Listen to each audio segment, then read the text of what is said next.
عجب دردی است این پیری، گهی از جان خود سیری، چنان شیری به زنجیری، گهی از غصه میمیری.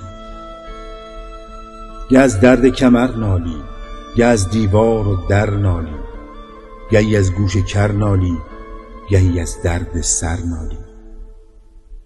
ز حرف آزرده میگردی، چو گل پژمرده میگردی، گهی افسرده میگردی، گهی دل مرده میگردی. گهی زار و پریشانی، شبیه طفل میمانی، گهی یاد رفیقانی، چنان دانی که زندانی.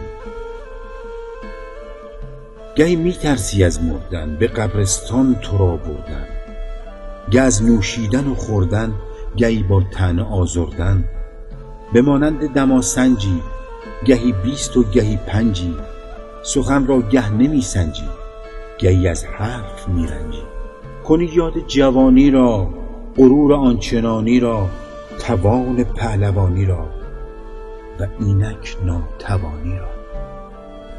در این دنیای دیوانه، حکیمی یا که فرزانه، نگهبانی تو بر خانه برای اهل کاشانه. همه بر خویش درگیرند، سراغت را نمیگیرند. شغالان جوان شیرند، ولی شیران به زنجیرند. بدان یوسف اگر شیری، سنان و تیغ و شمشیری، سراسر علم و تدبیری، سرانجامش ولی پیری.